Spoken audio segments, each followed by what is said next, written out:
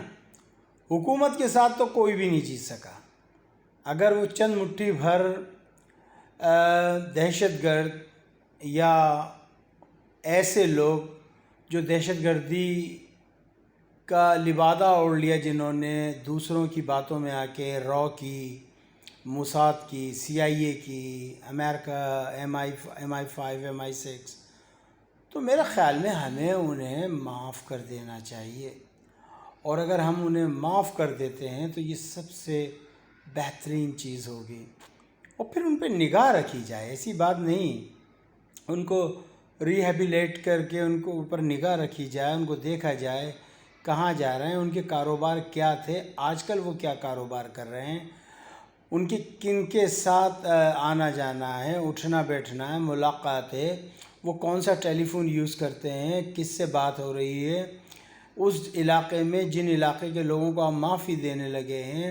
وہاں پر اپنی آرمی کو مزید پٹ کیجئے اور دیکھیے کہ وہاں پر کیا ہو رہا ہے وغیرہ وغیرہ۔ تو ہم بہت سی چیزوں کو روک سکتے ہیں، ایسی بات نہیں ہے، حکومت سے بڑھ کے کوئی چیز نہیں ہے۔ لیکن میں یہاں پر بھرپور طریقے سے عمران خان صاحب کو سپورٹ کروں گا۔ اس کی وجہ یہ ہے کہ بھائی اگر لڑائی ہوگی تو پھر لڑائی ہوگی، ساری زندگی لڑائی ہوتی رہے گی۔ 19-20 سال میں انہوں نے تقریباً ہمارے 75 سے 80 ہزار لوگ شہید کر دیے، ہمارے ہاں بم دھماکے ہوئے اور نہ جانے کیا کیا ہوا۔ تو ایک موقع اگر ہمارے ہاتھ آ رہا ہے اور طالبان افغانستان اس بات کی ذمہ داری لے رہے ہیں، گارنٹی لے رہے ہیں، تو میرے خیال میں ہمیں پہل کر دینا چاہیے۔ ہمیں لڑنا نہیں چاہیے، لڑیں تو ہم اس کے جو ہم سے لڑنے آئے۔ اب وہ جب خود ہی مذاکرات کی ٹیبل پر آ کر بیٹھ رہے ہیں تو پھر ان سے مذاکرات کر لینے میں کوئی حرجہ نہیں، کوئی عار نہیں، ان سے مذاکرات کر لینی چاہیے۔ وہ ہمارے پاکستانی بھائی ہیں، وہ ہمارے اپنے لوگ ہیں۔ مجھے اچھی طریقے سے یاد ہے جنرل معین صاحب جو کہ بنگلہ دیش کے تھے، شیخ حسینہ واجد سے پہلے ان کی حکومت تھی، وہ برطانیہ آئے، برمنگھم سے ہم لوگ مینچسٹر جا رہے تھے، اور انہوں نے کہا تھا کہ جی اب آپ کا بلوچستان گیا، اور ادھر جو ہے آپ کا خیبر پختونخوا جو ہے وہ بھی گیا، چونکہ پٹھانوں کو جو ہے بلیک واٹر CIA جو ہے سپورٹ کر رہی ہے۔ چونکہ وہ ایک جرنیل تھے، وہ ایک ملک کے سربراہ تھے، ان کی بھی تو انٹیلیجنس ان کو کوئی خبریں دے رہی ہوگی نا، تبھی تو انہوں نے مجھے کہا تھا۔ اور اللہ ان کا بھلا کرے کہ انہوں نے جب مجھے کہا تو میں نے ان سے یہی کہا تھا کہ انشاءاللہ پاکستان سدا قائم رہنے کے لیے بنا ہے، اور انشاءاللہ سدا قائم رہے گا۔ تو بہرحال یہ ہمارے اپنے لوگ ہیں، بھولے بھٹکے ہیں، صبح کا بھولا شام کو آ جائے تو اس کو بھولا نہیں کہتے، اس کو ہم محبت سے پیار سے گلے لگائیں تو ٹھیک ہو جائے گا۔ نفرتوں سے کچھ نہیں ہوتا، ورنہ یہ تو پٹھانوں کی لڑائی ہے کہ وہ تم نے ہمارے باپ کو مارا تھا تو ہم تمہارے بیٹے کو مارے گا، تم نے ہمارے پردادا کو مارا تھا ہم تمہارے دادا کو مارے گا۔ تو ایسے لڑائیوں سے بات نہیں بنتی، اس معاملے کو ختم کرنا چاہیے۔ بالکل اسی طریقے سے جیسے کہ بلوچوں کو آپ نے عام معافی دیا، اب وہ بلوچ بڑے پرامن طریقے سے بلوچستان میں رہ رہے ہیں، اپنے بچوں کے ساتھ، اپنے گھر والوں کے ساتھ، اپنے زمینوں پہ کھیت کھلیان میں اپنے جانوروں کے ساتھ ان کی ایک زندگی، ان کو جو بہکا کے لے گئے تھے انہوں نے ان سے جان چھڑائی۔ اب جو بہکا کر لے گئے تھے وہ تو سوئٹزرلینڈ میں رہ رہے ہیں، امریکہ میں ہیں، لنڈن میں ہیں، وہ تو عیش کر رہے ہیں، موج مستیاں کر رہے ہیں، لیکن غریب بلوچ جن کو انہوں نے بہکایا ان کو انہوں نے پہاڑوں پہ چڑھا دیا۔ لیکن حکومت پاکستان نے بہت ہی عقل مندی کا ثبوت دیتے ہوئے، اسپیشلی میں اپنی آرمی کو سلام پیش کرتا ہوں کہ انہوں نے جس ایمانداری اور خلوص اور محبت کے ساتھ ان بلوچ بھائیوں کو معاف کیا، یہ بہت ہی زبردست چیز تھی۔ اور بالکل اسی چیز کو مد نظر رکھتے ہوئے ہمیں بھی اپنے جو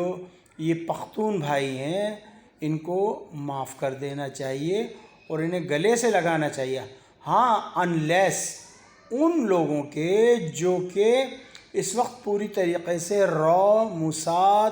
CIA، MI6، NDS یا ان کے جو چنگل میں پھنسے ہوئے ہیں ان کو نہ چھیڑا جائے، ان کو نہ چھوڑا جائے، اور ان کو اس طریقے سے گرفتار کیا جائے کہ جب وہ ایک دفعہ گرفتار ہو جائیں تو پھر ان کو تگنی کا ناچ نچوا دیا جائے۔ تو جناب میں پوری طریقے سے عمران خان کے اس فیصلے کے ساتھ ہوں جو TRT کو آج انہوں نے ایک انٹرویو میں یہ بات کہی۔ چلیں جی، دوسری طرف ہم آ جاتے ہیں شہباز شریف کی طرف۔ آپ کو میں نے کل کہا تھا کہ بہت ہی سمجھدار سیڑھیاں تھیں بقول وقار کے ملک کے، کہ بھائی بڑی سمجھدار سیڑھیاں تھیں، تو کچھ جنات ونات کا بھی اثر تھا۔ تو بہرحال آج کورٹ میں گئے، انہوں نے کہا کہ جی ٹھیک ہے، ہمیں ان سے کیا مطلب، وہ بیچارے گریں یا لگیں یا پڑیں، کیس تو جو ہے ان کی بیگم پہ چل رہا ہے نا، تو ان کی بیگم کو ہونا چاہیے اور بیگم پہ جو ہے فرد جرم عائد کی جائے گی، نہ کہ شہباز شریف کے اوپر۔ تو بہرحال اب دیکھیں کہاں تک ڈرامے پھیلتے ہیں، کہاں تک کرتے ہیں وغیرہ وغیرہ، یہ چلتی رہے گی۔ صاحب ایک چیز اور ہے کہ آج عمران خان نے اس بات کی تصدیق کی ہے، بلکہ ایکسیپٹ کر لیا ہے کہ مہنگائی میں بے تحاشا اضافہ ہو رہا ہے، اور وہ یہ کہہ رہے ہیں کہ بھئی میری سمجھ میں نہیں آ رہا جب سے میں حکومت میں آیا ہوں کہ میں ایک مصیبت سے نکلنے کی کوشش کرتا ہوں، دوسری مصیبت آ جاتی ہے۔ پہلے میں اپنی معیشت کو سنبھالنے نکلا تھا تو پھر کرونا آ گیا، پھر کرونا سے نکلے تو یہ افغانستان کا بحران، IMF، پھر اب امریکہ جو ہے وہ سینکشنز لگانے کی کہہ رہا ہے، پھر اس کے علاوہ اور دیگر مسائل ہیں۔ تو بیچارے جو ہے کہ بس بڑی بری طریقے سے عمران خان صاحب پھنس چکے ہیں۔ چلیں اگلی طرف ایک اور بڑے مزے کی بات ہے، اور وہ یہ ہے کہ ہمارے یہاں کا جو محکمہ موسمیات ہے اس نے یہ پیشن گوئی کی تھی کہ بڑا زبردست سائیکلون آ رہا ہے، کراچی کو ہٹ کرے گا، بڑی تباہی پھیلے گی، بڑی زور کی بارشیں ہوں گی، ایسی طوفانی بارشیں کہ کبھی کسی نے سوچا نہ ہوگا۔ لیکن غضب کیا جو تیرے وعدے پہ اعتبار کیا، ساری رات نہ ہونے والی رات کا انتظار کیا، رات بھی تھی نہ ہونے والی بھی تھی، اور آخرکار پتہ لگا کہ نہ سائیکلون ہے نہ کچھ ہے۔ اچھا کچھ لوگ یہ کہہ رہے ہیں کہ جی عبداللہ شاہ غازی نے بچا لیا کراچی کو، کوئی کچھ کہہ رہا ہے، بھئی وہ ان کی اپنی رائے، میری رائے یہ ہے کہ میرے اللہ نے ہم سب کو بچا لیا، میرے اللہ کے علاوہ کوئی نہیں جو کسی کی دستگیری کر سکے، میرے اللہ نے ہم سب کو بچا لیا۔ بہرحال بارش تو ہوتی رہے گی، دیکھتے ہیں۔ اسی پہ میں کہہ دوں کہ مجھے اچھی طریقے سے یاد ہے برطانیہ میں ایک مرتبہ 70s کی بات ہے، ہمارے ایک احمد علی انکل ہوا کرتے تھے، کراچی کے تھے، پیچھے ہندوستان میں راجستھان کوٹا بوندی کے تھے، انہوں نے مجھے یہ بات بتائی کہ بیٹا 70s کے اندر جو ہے محکمہ موسمیات برطانیہ نے اعلان کیا کہ جی کل بڑی زبردست سنو ہوگی، 7:05 پہ سنو ہوگی اور سارا دن رہے گی، اور انہوں نے بھائی سارا وہاں پہ جو ہے یہ جو بجری ہوتی ہے نمک کے ساتھ ملا کر یہ روڈوں پر پھینکی جاتی ہے، اس کو گریٹنگ کہتے ہیں وہاں پر، تو انہوں نے پھینک دی ادھر ادھر سب جگہ پھینک دی، لیکن پتہ لگا کہ نہ وہاں پر سنو تھی، نہ کچھ تھا، نہ کچھ۔ تو بات یہ ہے کہ موسم کیسا رہے گا، بارش ہوگی نہیں ہوگی، برف باری ہوگی نہیں ہوگی، یہ سب میرے اللہ کو پتہ ہے، غیب کا حال میرا رب جانتا ہے کہ کیا ہوگا کیا نہیں ہوگا، لیکن ہم لوگ اپنے آپ کو خدا سمجھ بیٹھے ہیں۔